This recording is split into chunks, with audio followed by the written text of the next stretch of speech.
How we doing, everybody? Listen, if you ask a random member of the public to name all the different martial art styles that they can think of, you'll probably hear the same things. Things like karate, kung fu, judo.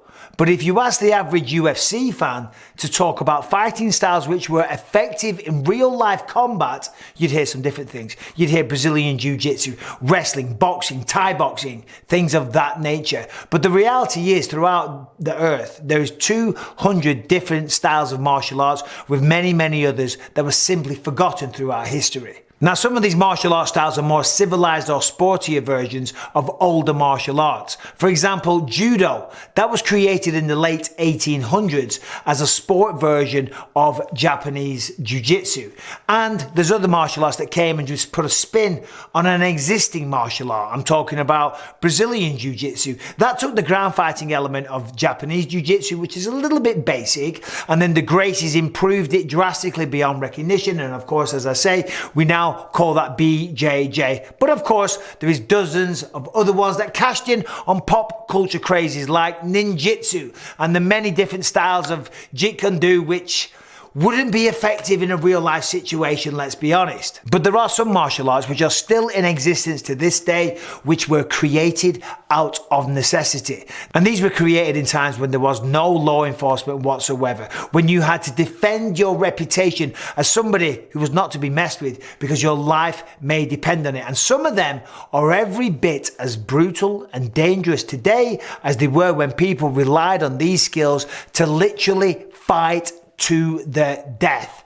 And today I'm going to take you through 5 insane martial arts which really do exist. Number 5, Batarech, Irish stick fighting. Now, if I said think of an Irish martial artist who's a master of handheld weaponry, then your mind's eye would immediately conjure up images of this incident.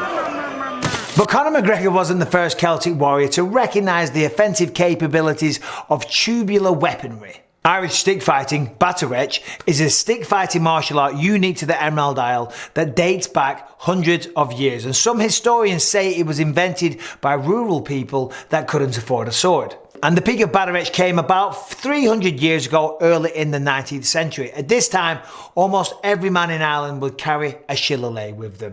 What is a shillelagh, I hear you ask, Bisping? Well, it's a 4-foot long wooden cane with a club head at one end and often a spike at the other end.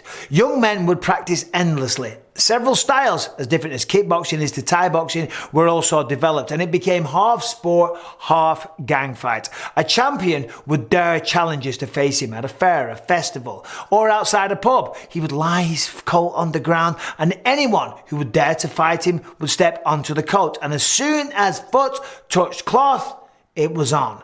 Bring it on, come on. Bring it on, come on. Now, as you can imagine, these fights were brutal and sometimes deadly. There are records also of gangs of stick fighters, 300 people on each side fighting on and off for hours. Now, some of these stick fighters used to get creative. They would hollow out the inside of their shillelaghs and pour inside it molten lead. And of course, when that cooled down, it made it a heavier and especially deadly weapon. Now, listen, if you ask me, that sounds like a lot of work to maintain the look of a wooden stick, because it's not like the Athletic Commission were coming around and testing these people. There was no USADA for shillelaghs or Irish stick fighting or Batarech, okay? Why not just use an iron fucking bar? But still, the tradition of Batarech, if not clubbing people's skulls open, lives on still today in Ireland, and you can take Batarech lessons all over the Emerald Isle.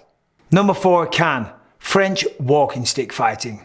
Listen, the French, they've had a very unfair reputation throughout history as being, well, not particularly tough. And as I say, that isn't warranted, because some of the French martial arts are insane. For example, French kickboxing, known as savate, that is a legitimate form of combat. The oblique kick, used by John Jones, that comes from savate. And today's savate is a much more watered down version of what it was for centuries. Savate comes from the French word for old boot, and it was invented by French sailors and labourers who wore steel toe-capped boots because, well, that's just better for kicking somebody in the head with. Can was Savate's sister martial art, using the same kicks but swapping out punches for strikes with walking sticks. And by the 18th century, there were tons of schools all over the big cities of France like Paris, teaching gentlemen how to use their ivory or metal-tipped walking sticks as weapons if they were to be confronted by a mugger. But as the world got a little bit more civilized, can fell out of fashion and only a handful of people kept the techniques alive. But it was revived in the 1970s as can de combat, a sportified version of the martial art. But I know what you're thinking, Bisping, hold on a minute. Mixed martial arts took over 25 years to be legalized in France. How come it's cool walking around whacking people with walking sticks? Well, unfortunately, the answer is, can de combat's rules? They take all the fun out of it. Fighters, they wear more padding than a lunatic asylum. Of course, they got to wear helmets complete with fencing masks, and worse, overhand strikes and thrusts, well, they're just illegal. Listen, I'd have loved to have seen the original form of Can, but sadly, this new version, Can de combat, yeah, it's boring. Alright, I'm here to tell you about the Raycon Everyday Earbuds. These things are absolutely fantastic, let me tell you. First of all, they look good. They look fantastic.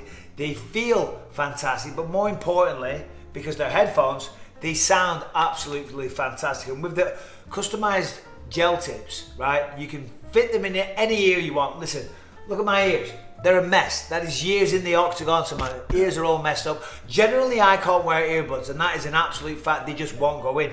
These things go in, but more importantly, they stay in. I went for a run this morning, didn't come out. I can shake my head violently like a madman. They don't come out. I can punch, I can kick, I can do whatever. I can bob and weave. These things are going absolutely nowhere, all while listening to my favorite music. Now, another advantage is that they have 8 hours of playtime or a 32-hour battery life. Another great feature is that obviously these things are priced just right.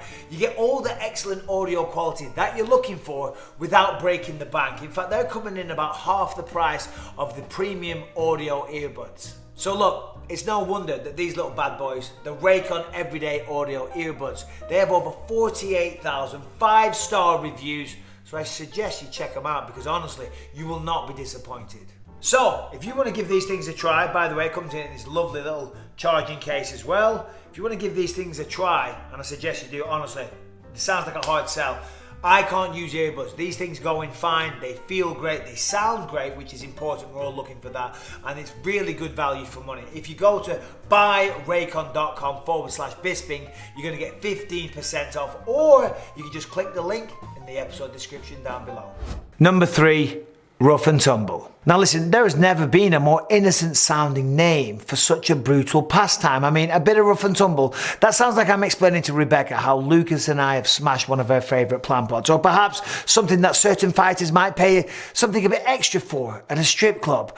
But the reality is, do not let the tame sounding name fool you. Rough and tumble is one of the most vicious forms of grappling that the world has ever seen. The term gouging was popularized by Rough and Tumble. In fact, a gouging match was literally how these things were promoted. Rough and tumble began in what is now the southern United States 300 years ago. Basically, dueling for people that couldn't afford swords or pistols. A time and location would be set, and sometimes entire towns or mining camps would show up to enjoy the fights. One time, Irish writer Thomas Ashe wrote down a report of a typical rough and tumble match which he witnessed in America in the 1800s, and what he saw haunted him for the rest of his days. One man from Kentucky and one guy from Virginia, they were arguing over who had the fastest horse. A challenge was made and a date and time were agreed to. Both men agreed to rough and tumble as opposed to a fair fight. Eventually word got out about the rough rules, and over 300 people showed up, some of them with bread, cheese, beers. Think of it like the earliest form of tailgating. Now, of course, the fight starts on the feet with a bit of punching, but as soon as the fight hits the ground, well, that is where the eye gouging and the biting begin. Now listen, if you think I've got it bad with one eye, wait till you hear about this. Even with one eye pulled all the way out, the Virginian man began to get the better of his opponent. How did he do that? Well, he pushed in both of the eyes of his opponents with his thumbs, and then he bit off his nose and then bit off his ears. And then, having lost 5 of his senses for the rest of his life, the man from Kentucky quit and the winner was declared. Now, listen, remember, this was an argument over who had the fastest horse. So, Call me stupid, but why didn't they just race the horses? Number 2, Dambe. One-handed African boxing. Now, lots of people are probably unaware that the basic form of modern Western boxing and mixed martial arts is taken from European swordsmanship, and particularly the style used in England for rapier and danger fights. They would turn the body sideways, one shoulder forward. This would present a smaller target. The left hand carried the rapier, a lighter, thinner blade for slicing, distancing and distracting. The right hand, the power hand, carried danger and a way more devastating blade. Well, have you ever wondered what would happen if boxing was based on an ancient fighting style using different weapons, say a spear and a shield?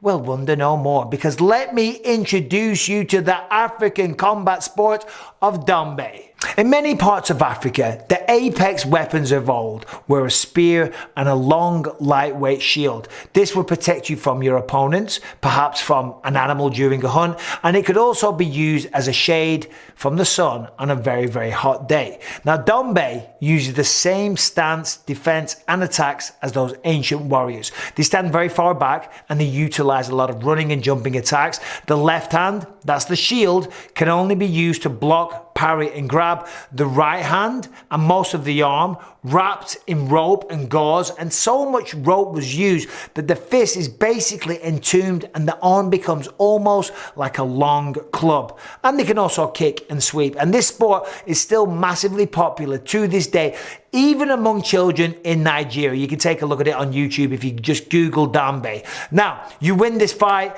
by making any part of your opponent's body touch the floor, but more often than not, they touch the floor because they get knocked out. Now, with only right hand punches, they do wait for a while and they wait for the perfect shot, but when they do swing, they swing with everything that they have, which can often lead to them being off balance. But of course, if they connect, then it is lights out, baby. You're going to sleep.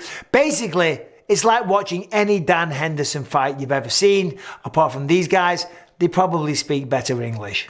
That's a low blow. Number 1, Lethwei or Burmese boxing. Now, before I get started, let me just tell you, Lethwei, I love it. It's absolutely batshit crazy. It's an 800-year-old sport which still exists more or less in its traditional form today. They don't wear gloves on their hands. That's because they tie their knuckles or cover them in hemp rope, and they add in a few headbutts just for good measure. Lethwei is the national sport of Myanmar, the Southwest Asian country that used to be called Burma. Ancient rivals of neighboring Thailand, who obviously invented Muay Thai.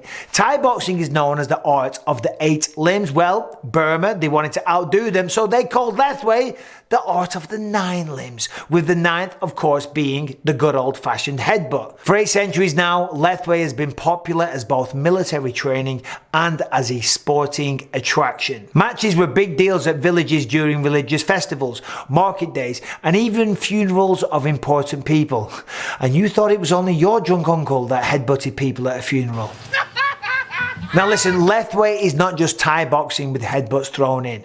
The clinching is very different because, of course, there is potential for headbutt counters. In the pocket, fighters use headbutts, but they do that to create space for elbow strikes. There's also a massive 2-minute rest period which sees each guy fully rested and almost back to 100% cardio ability after that rest. So the result in that is that they are less likely to pace themselves, which makes the fight just insane. You will see a lot of spinning stuff, people trying for knockouts, and of course with all the headbutts, they don't care if they fall on the face. Now, Thai boxing was modernized 80 years ago. The King of Thailand saw potential in westernizing their national sport. They added in boxing gloves, a boxing ring, standard rules and judges. But Burma did not do that with Lethwei. No, today the hands are still wrapped in unrefined hemp rope, just like they were centuries ago.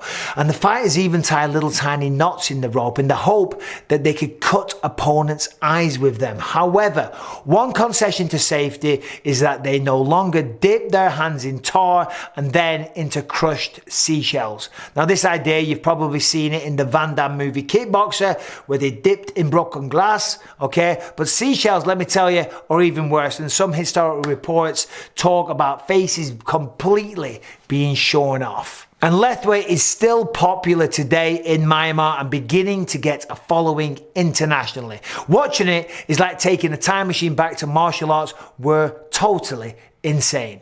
So there it is. There's 5 insane martial arts. Let me know what you thought of the video down there in the comments.